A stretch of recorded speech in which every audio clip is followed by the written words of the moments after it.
Ada pertanyaan menggelitik. Iya, ya. Birokrasi ini memang berbelit karena mentalitasnya mentalitas lama. Menurut Akib gimana? Itu ya tidak salah, ya tidak kemudian salah semua. Karena mentalitasnya itu kayak apa? Orang nyebut dulu itu ya mental yang dilayani itu kan. Ya. Nah, ya akhirnya dia Contoh kalau itu perusahaan yang mau mendirikan usaha umpama. Dan ruang lingkup di situ memang kadang-kadang ada yang melalui harus ada izin upalnya atau ipal ya, atau lagi apa melalui dinas lingkungan hidupnya DLH-nya. Jadi kalau dinas lingkungannya ini belum tersampai berarti belum bisa. Nah di sini kadang-kadang pelayanan di masing-masing ini yang masih gitu ya. Ini antar OPD-nya berarti. Nah, ya, tadi ini kadang kalau ke sini 1 hari, kalau sini lagi 1 hari lagi, kalau sini lagi berapa hari lagi. Jadi di sini ini sistem yang mungkin mereka itu belum ya ada ruhnya. Itu di daerah masih banyak, Mas? Masih lah. Nah, jadi aturan perundang-undang di pusat itu kadang-kadang di OPD ini ada yang berbeda dengan ini. Ada yang kemudian saling punya kebijakan yang harus dilakukan. Nah ini yang kadang-kadang membenturkan antara OPD 1 dengan OPD yang lain. Nah ini tentu harus direvisi. Jalan solusi harus direvisi. Ini jangan sampai berbenturan. Jangan sampai malah ini saling mengikat yang nanti tidak malah apa pelayanan publik tidak terlayani, pasti terhambat. Nah.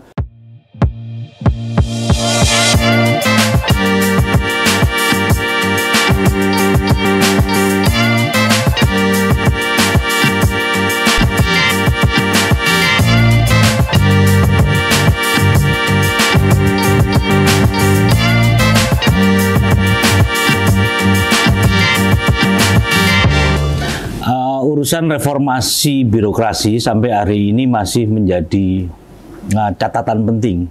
Masyarakat masih banyak mengeluh ya di banyak daerah, baik yang bersifat personal maupun yang publik ya, mal-belakang dan sebagainya. Nah, hari ini saya akan mendiskusikan atau mencari alternatif ya, mencari sebuah solusi bagaimana sebenarnya reformasi birokrasi ini bisa dijalankan dengan efektif, efisien, transparan dan seterusnya itu. Bersama saya Mas Husnul Akib dari Komisi A DPRD Provinsi Jawa Timur. Ya Mas Akib, seperti yang saya sampaikan tadi Mas Akib, reformasi birokrasi ini kan katanya keren ya istilahnya. Wah gitu ya. Wah, reformasi birokrasi. Ini tapi sebenarnya pandangan Mas Akib dulu tentang apa birokrasi di Jawa Timur ini seperti apa? Satu, saya ya udah mendingan lumayan daripada dulu. Oh, lebih baik ya. Okay. Daripada dulu yang belum ada ya, digitalisasi itu ya, dan sebagainya. Jadi memang sekarang masih banyak keluhan-keluhan. Dari reformasi birokrasi itu kan maknanya kan kita ini tidak ada penyekatan ya. Menurut saya penyekatan komunikasi, penyekatan curhatan, penyekatan keinginan ya masyarakat bahwa ingin melakukan ini, cepet ada pelayanan, kan gitu kan maksudnya. Sehingga tidak terputus-putus, lari melingkar kemana-mana. Ini birokrasinya ini diputus, sudah ada ini langsung lewat sini. Tahapan-tahapannya terus sekian meja begitu ya. Nah sekarang lihat Pak Prabowo ini sudah mulai ada concern untuk memangkas birokrasi yang terlalu bulet itu. Yang panjang yang kemudian kepentingan masyarakat ini tertunda. Bahkan tidak terlayani dengan kepentingan masyarakat itu karena waktu. Betul. Ini yang menurut saya itu ya. Sehingga problem ini menjadi problem masyarakat yang benar-benar harus dilakukan oleh tonggak kepemimpinan pemerintah. Baik di kabupaten, provinsi maupun di kota, kabupaten, kota maupun provinsi. Pelayanan publik ini adalah pelayanan dasar, Mas. Dasar itu berarti kan kepentingan rakyat di bawah. Betul. Coba ini contoh aja di perizinan umpama. Proses perizinan ini ya, buat KTP umpama. KTP masih kadang-kadang masih belum ada. Mau proses KTP kan kadang-kadang masih belum bisa dilaksanakan. Padahal kita sudah sistem kecanggihan seperti ini. Itu paling dasar bisa lama ya. Padahal kan itu digitalisasinya sudah dilakukan. Makanya itu seharusnya tidak boleh begitu. KTP loh Mas. Ini hanya contoh sederhana aja. Mungkin masih nunda 3 hari. Lah orang kan kalau 3 hari itu kan dia berapa waktu yang tertinggal. Hilang. Apalagi kadang-kadang KTP hilang kan, kemudian lagi mau butuh ke bank, mau butuh ambil SIM, mau nikah, pernikahan sama itu kan ya. Itu kan dasar kebutuhan rakyat. Kemudian kita seharusnya harus melayani publik ini dengan sesempurna mungkin, melayani publik ini dengan secepat mungkin. Kenapa sih bisa cepat kok harus dilambat, kata Pak Presiden. Benar itu. Apa sih bisa cepat, kenapa harus lambat? Kecuali emergensi kita tidak memahami lah kalau emergensi. Apa itu apa bahasa gitu kan? Apa itu kan masalahnya kan emergensi itu kadang-kadang ini hacker semua total nggak bisa, kecuali kan begitu ya, enggak tahu. Iya. Nah itulah. Force mayor namanya. Force mayor ya. Nanti karena ada ya yang tidak terduga lah. Tidak terduga.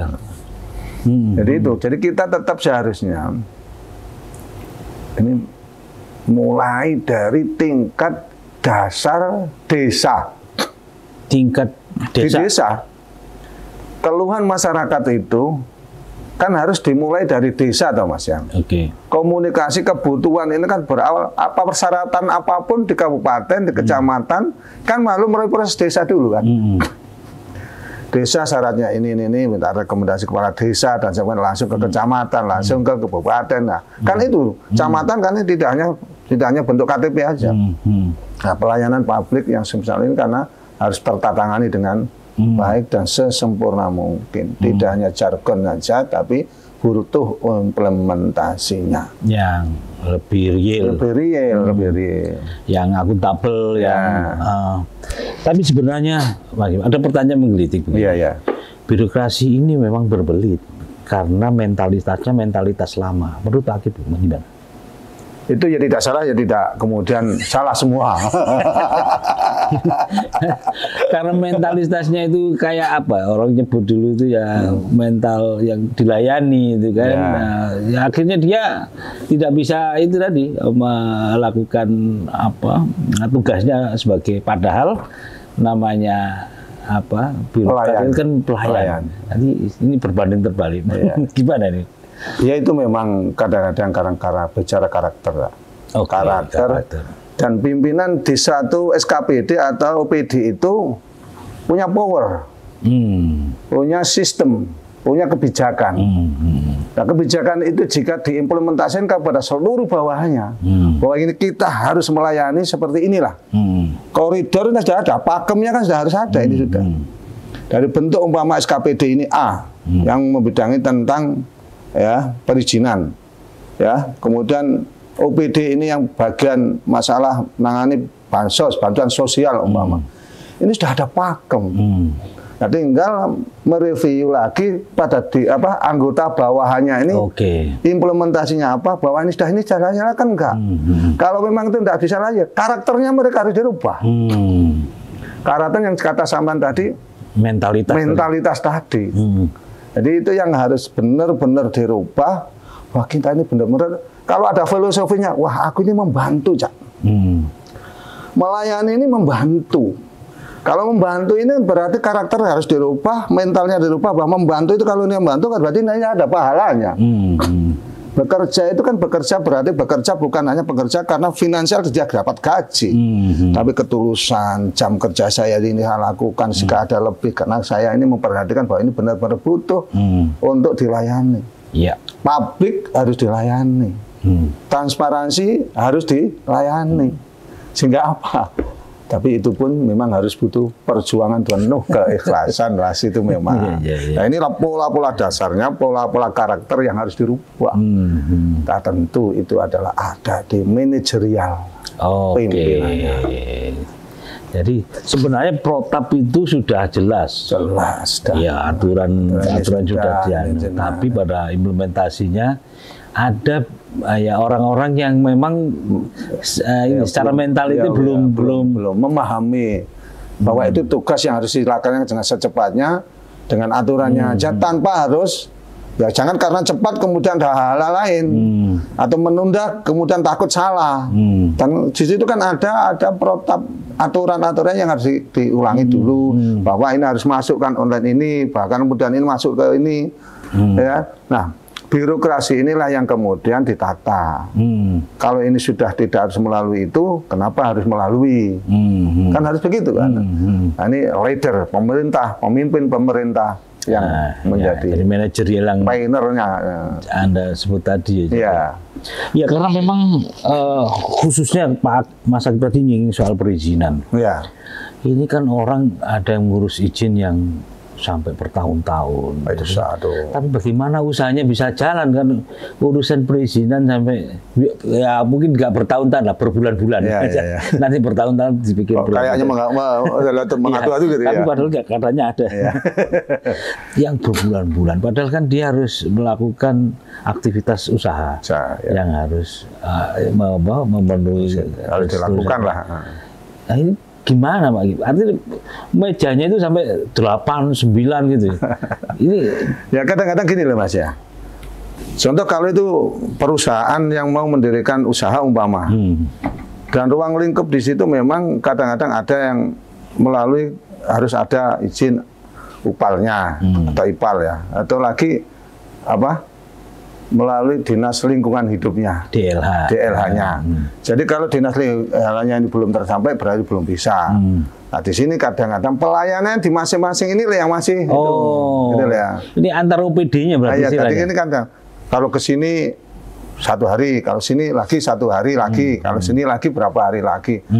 Jadi di sini ini sistem yang mungkin mereka itu belum ya ada ruhnya. Itu di daerah masih banyak Mas? Masih lah. Masih itu. Tapi alhamdulillah, tapi sudah ada mulai beda dengan dulu memang. Jadi ada pelayanan yang sekarang, ya ada bilang alhamdulillah Pak, saya beda medisi. Ada yang udah begitu sudah. Pak, ini sudah terlayani dengan baik. Jadi misalkan begini Pak Akib, saya ini seorang investor mau mendirikan pabrik di Lamongan, katakanlah begitu. Izinnya itu ada berapa? Nah, itu banyak kaitannya Mas kalau gitu. Lalu kalian kepala desa, ya. Izin usahanya. Izin usaha sip, sudah pasti lah itu ya. Kemudian lagi di desa. Kemudian lingkungannya sana. Apa berarti AMDAL? AMDAL. Kalau nanti AMDALnya nggak cocok ya berarti ya tidak harus diloloskan. Coba kalau di sana masih ada demo-demo. Karena itu nanti buat pencemaran. IMB? Ya, pasti IMB bangunannya. Ya. Nah, proses-proses itu kan lama. Dan itu masing-masing dinas. Iya, beda-beda. Kenapa itu nggak disatukan? Misalkan satu atap gitu. Ya, atap. Kan sudah dilakukan beberapa daerah itu. Nah, ini yang mekanisme yang harus ada mungkin pengkajian lagi. Entah ini tentu kan rujukannya harus dari atas itu Mas. Kabupaten kan tinggal melaksanakan aturan yang ada di atas. Semisal sampean adakan pabrik di sini. Izin pabriknya ada, nah semuanya kan pusat.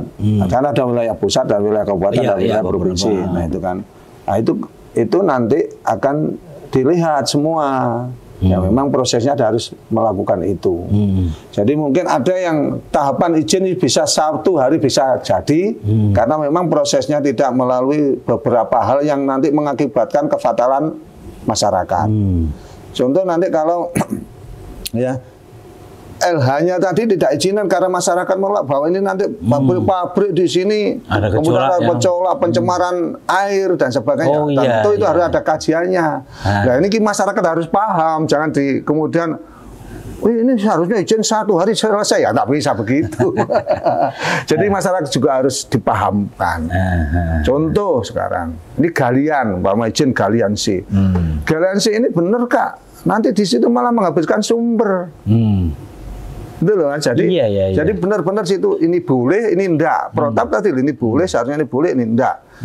Nah, kalau sudah semuanya ya masyarakatnya ya, jalan, kemudian dinasnya sudah melakukan di situ survei di sana, kepala desanya itu ya. Yang penting di sini tidak ada main-main. Wah, karena ini miliknya ini stop nggak ada pergerakan ini. Padahal di situ nanti adanya pabrik di situ. Kepentingannya ada kepentingan masyarakat, kemudian tenaga kerja bisa menyerap, semuanya itu bisa jalan, angkat perekonomiannya di sana. Nah, kenapa itu tidak boleh kok ditolak? Nah, ini juga harus menjadi pilah-pilahan. Kadang-kadang kan tidak begitu, toh, Mas? Iya, betul. Iya. Jadi kepentingan perusahaan ini sudah bagus, ini nanti agak bisa mengangkat tenaga kerja di sini banyak. Kecuali pabrik-pabrik, saya ini paling orang yang tidak setuju. Pendirian izin itu, pabrik-pabrik itu yang tidak ada efeknya mengangkat ekonomi di bawah. Minimal mengangkat tambahnya tenaga kerja di bawah. Masyarakat sekitar, lokal. Jadi kepentingan ekonomi lokal jalan. Nah, itu boleh ditunda-tunda izinnya kalau sudah seperti itu. Gitu, Mas. Jadi ini pembedaan pikiran saya. Oke. Jadi birokrasi, kalau saya melihat sadar dan tidak sadar, saya meyakini bahwa ini sudah ada perubahan. Dari yang dulu setelah kita ada amanat untuk yaitu transparansi, kemudian publik harus terlayani dengan baik, percepatan pelayanan masyarakat harus dilakukan. Ini sudah mulai ada akuntabel, ya, akuntabilitasnya juga terjaga. Ini saya rasa sudah ada perbedaan. Ya. Karena di masing-masing kabupaten sudah ada tempat-tempat khusus pelayanan publik, ya. Kan ada istilah mal pelayanan publik. Jadi itu menyatukan sentralisasi. Iya. Nah, sentralisasi tempat, baru sentralisasi tempat. Betul. Tidak naik ojek ke sana, tidak naik ojek sini. Supaya satu ya tempat, baru sentralisasi tempat. Nah, itu tentu ya masih ada perlu pada penambahan lagi yang sifatnya pelayanan ini bisa cepat ya. Baru usaha untuk sentralisasi tempat mall pelayanan publik. Tapi apakah di sini mall ini nanti sudah cepat pelayanannya, harinya apa, kemudian ini, nah itu sudah mendingan ada upaya itu, berarti sudah ada upaya pelayanan publik terjaga, terlayani. Iya. Di beberapa daerah saya lihat, Surabaya misalkan itu kan di Siola itu ada mall pelayanan publik. Bahkan bukan hanya itu kan. Lamongan, Gresik, juga sudah. Kemudian Kediri juga ada. Malang, sudah. Malang. Tapi itu baru pada Malang ya rambutnya gede. Benar, jadi baru pada tempatnya. Artinya OPD-nya yang disatukan. Supaya masyarakat tidak misalkan ke OPDA, OPD-nya naik mobil lagi atau Gojek lagi. Kan butuh banyak. Ini ke Kemenak umpama di situ sudah ya kan. Kemudian lagi pokoknya sudah SIM sudah ada di situ juga. SIM juga ada di situ. Tadi yang ada itu baru di ini ya. Tapi pada penyatuan sistemnya yang belum. Ini ada yang sudah, yang belum. Ada yang sudah terkurangi, ada yang belum. Karena tetap lewat ke OPD itu. Jadi lewat contoh IMB. Ya, IMB itu juga sekarang harus ke Cipta Karya. Ya. Kemudian lagi ke dinas lagi bangunan biasanya. Itu. Kemudian lagi ada lagi. Nah, ini kan harus ada survei lagi, kemudian lagi ada aturan, harus dilihat di lokasi. Ini pendiriannya di ruas jalan survei ya. Nah, jalan ini berapa ya Mas ini. Nah, ini yang saya sampai tahu dari situ kan karena masyarakat yang kemudian curhat menyampaikan, Pak saya butuh gimana nih pelayanan ini, butuh sampaikan biar kami butuh ini mau mendirikan IMB, izin bangunan saya, akhirnya datang. Dan itu malah ada beberapa satuan yang harus dilewati. Nah, mungkin disitulah kemudian terhambat munculnya percepatan perizinan. Tapi di situ kalau ada kepentingan tertentu, baik IMB untuk pengajuan bank gitu ya, berarti di situ di bank itu sudah luas. Terus sudah ada pengajuan kok, sudah ada data bukti pengajuan di SKPD-nya atau di UPD-nya. Persyaratan itu sudah ada. Itu untuk proses percepatan ya, percepatan bahwa hak untuk kepentingan masyarakat tadi yang butuh izin tadi, kan butuh izin kan ada kepentingan lain, ada butuh SIM untuk biar cepat gunakan untuk SIM, bisa tidak terkena untuk apa? Pidana polisi kan. Betul. Kemudian butuh izin usaha ini buat nanti melakukan jaminan bank kan. Jaminan bank butuh usaha yang kan. Kalau tidak IBMB ya itulah.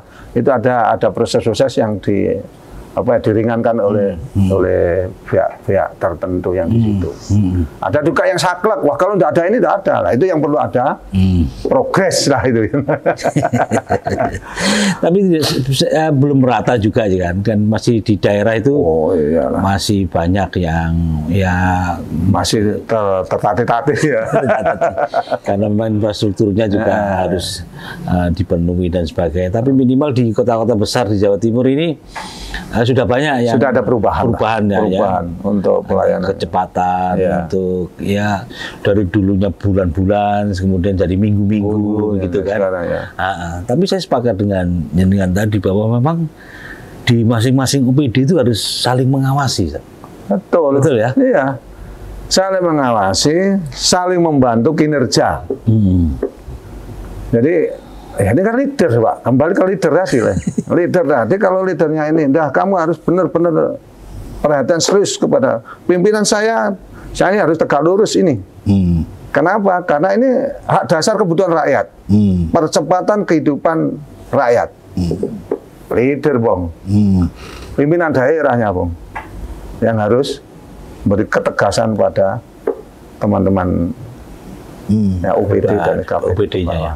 UPD kepala SKPD-nya menindaklanjuti ke bawah, pasti sami Betul. Jadi masing-masing UPD itu tidak sinkron dengan kebijakannya. Misalkan ada seseorang yang atau perusahaan mau mengurus perizinan begitu kan, dan ini harus melalui sekian OPD, 5 atau 6 begitu ya. Masing-masing OPD ini itu punya alasan-alasan tersendiri untuk menyatakan bahwa ini layak atau tidak gitu kan. Atau inilah yang harus dilakukan. Ini harus dilakukan dulu gitu kan. Biasanya begitu. Akhirnya yang ngurus ini merasa diumpang-ambing lah, diputer-puter. Ini saya ini bayar, saya ini ngurus perizinan, saya membantu pemerintah untuk membuka lapangan kerja kan. Tapi untuk urusan beginian kan belum selesai buat gitu. Dan anehnya, Mas, itu kan ada dasar hukum yang disampaikan masing-masing UPD. Ini gimana ini mengatasi urusan beginian ini? Pasti karena regulasi yang saat itu belum ada sinergi. Jadi penetapan regulasi itu belum ada sinergi antara OPD ini. Jadi pasti juknis kan dari pusat. Betul. Jadi aturan perundang-undang di pusat itu kadang-kadang di OPD ini ada yang berbeda dengan ini, ada yang kemudian saling punya kebijakan yang harus dilakukan. Nah ini yang kadang-kadang membenturkan antara OPD satu dengan OPD yang lain. Nah ini tentu harus direvisi.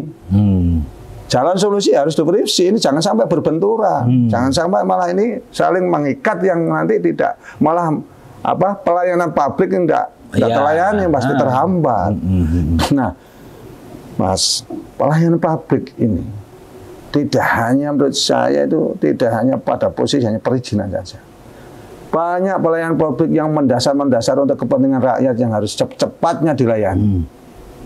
Sederhana, untuk kepentingan pendidikan. Pendidikan, ya. Untuk pengurusan beasiswa, contoh. Ini banyak yang mendasar. Untuk masalah BPJS, Mama, ini ya. Orang sudah sakit. Mau mengajukan BPJS, dia sudah sadar untuk mengajukan, prosesnya lama, masih 15 hari minimal.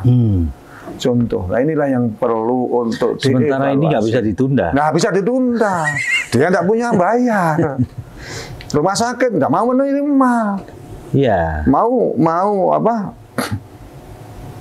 BPJS apa enggak? Kalau BPJS mana BPJS-nya? Saya belum punya BPJS. Nah, hal-hal pelayanan publik yang sempurna ini bagi orang yang kena sakit tadi pasti marahnya ke rumah sakit, dianggap rumah sakit menghambat. Menghambat. Tapi rumah sakit tidak mau melayani karena ada regulasi tadi. Dan itu seringkali terjadi. Masya Allah, itu tempat curhatan masyarakat di bawah, Mas. Oke, seringkali. Ramai juga akhirnya diberitakan media juga. Iya, sama media. Kasihan pasien pada petugas yang di mana? Di rumah sakit.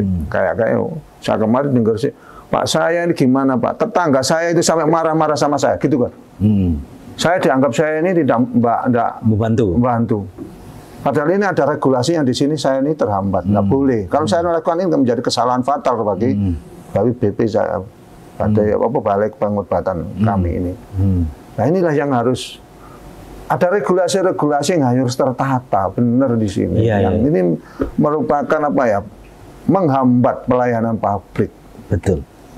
Khususnya masalah-masalah kesehatan tadi. Jadi tidak hanya perizinan. Perizinan memang uang itu ya untuk usaha kan, logis lah kalau itu. Tapi kan ya tidak boleh kemudian dihambat-hambat. Tidak boleh karena suka dan tidak suka kan begitu.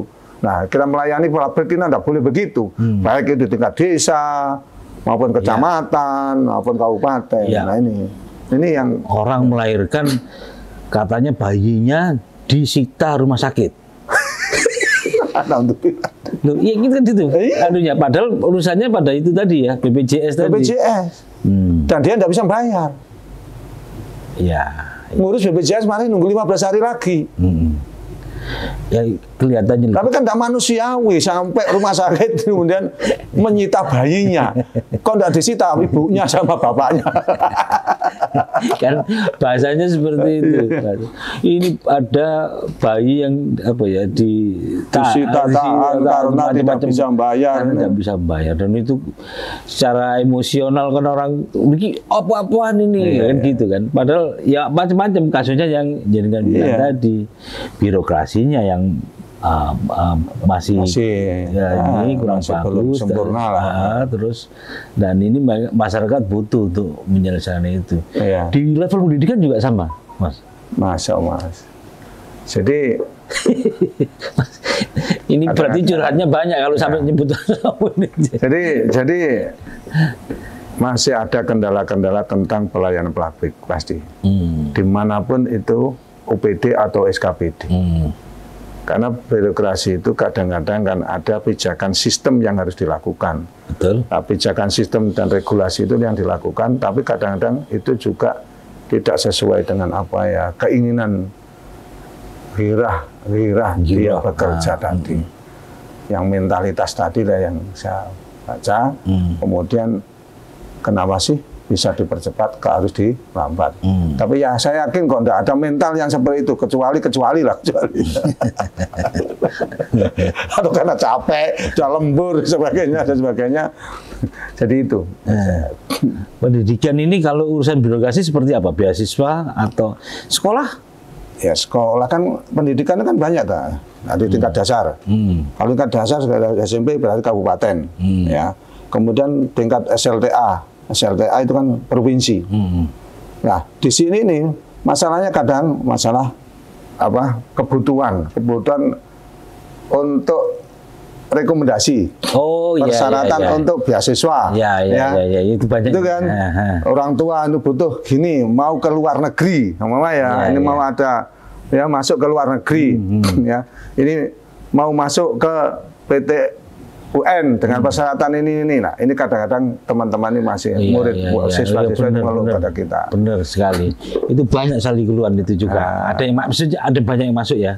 Yang karena ini enggak rekomendasi belum ada sampai nunggu ini itu kan. Jadi wah ini semua.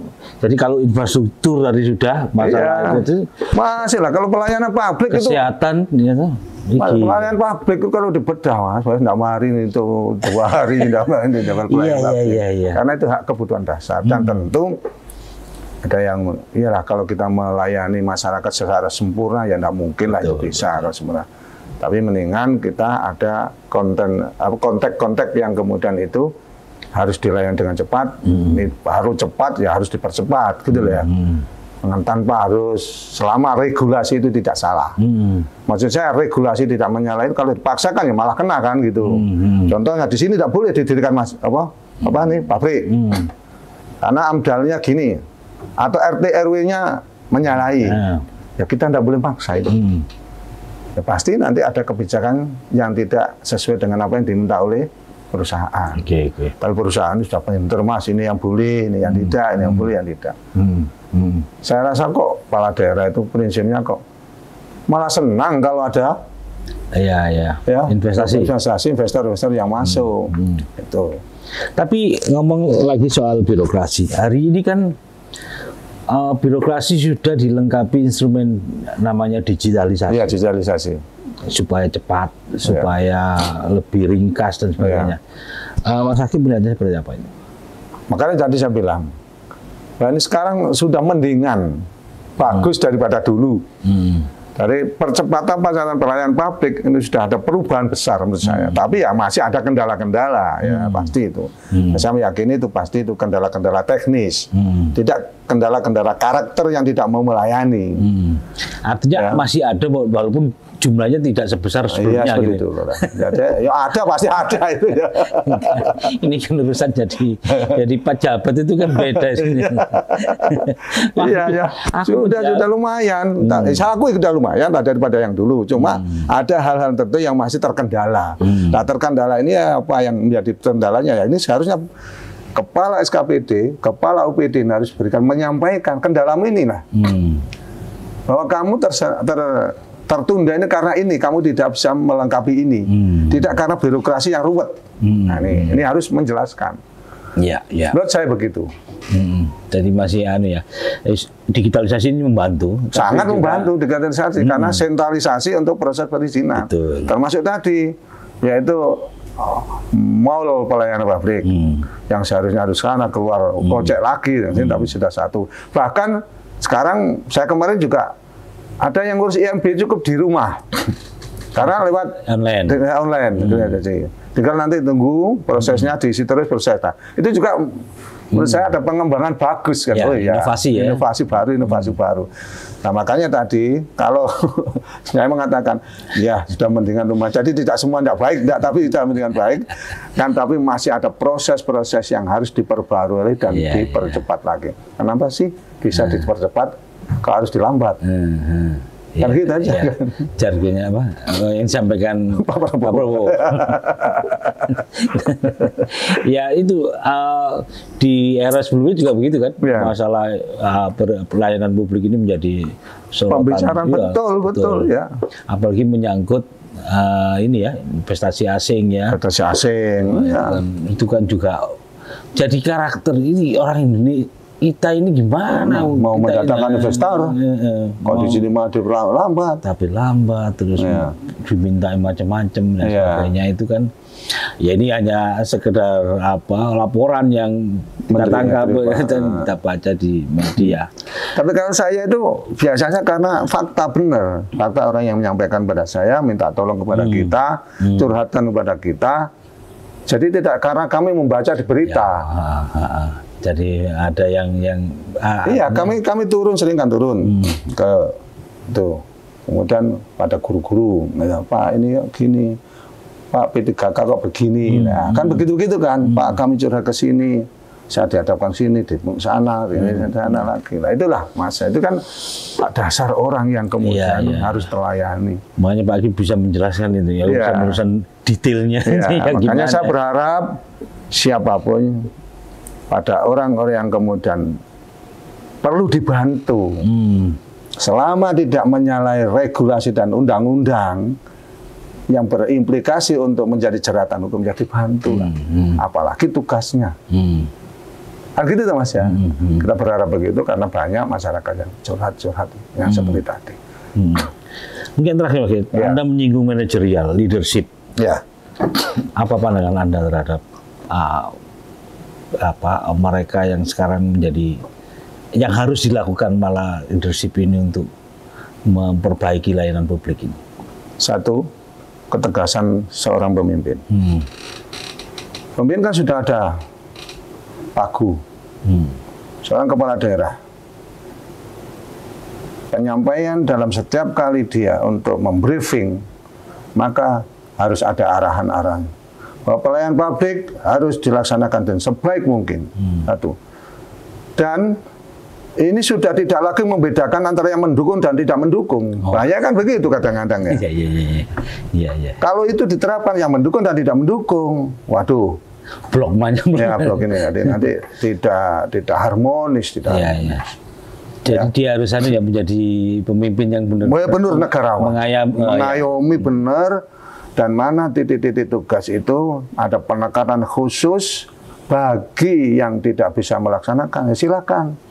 Pada tempat yang tidak bisa, yang mampu jangan diberikan yang tidak mampu. Problemnya kadang di situ. Merit system berarti. Ya, jadi umpama contoh, ya karena tidak ahlinya kok right man in the right place. Jadi tidak ahlinya kok ditempatkan padanya. Ya. Contoh, tidak ahlinya di pendidikan, kok ditaruh di pendidikan, tentu kok lebih pandai ya bawahannya daripada atasannya, kan juga mikir begini kan. Nah itu manajerial seorang pemimpin. Yang lain lah banyak. Dan itulah yang kemudian, jangan kemudian memecah-mecah persoalan sehingga nanti itu akan menumbuhkan kinerja. OPD itu tidak sejalan. Pelayanan publik terhambat. Sing randukung goromoso, apa kebiasaan randukung saenak, mlebu jam sakmene ya ta. Sampai kuwi dilayani kok TDS. Nah, ini kan bahaya kalau betul. Nah, disinilah leader harus mampu untuk mengatasinya. Ya, sekuritasnya, domengnya apa yang mereka harus ya pasti harus ada penempatan yang sesuai dengan kinerja dan jobnya masing-masing. Ya. Saya ini nasihat betul untuk para pemimpin. Mas. Ini adalah Mas Aki 5 periode menjadi anggota DPRD ya, dari kabupaten dan provinsi, sangat paham benar ya soal masalah-masalah begini. Saya kira terima kasih. Terima kasih Mas. Terima kasih. Wawasan dan pengetahuan yang bisa di-share pada kita. Pemirsa Pemimpin TV, semoga ini menjadi value bagi kita dan inspirasi. Mohon maaf. Assalamualaikum warahmatullahi wabarakatuh. Waalaikumsalam warahmatullahi wabarakatuh.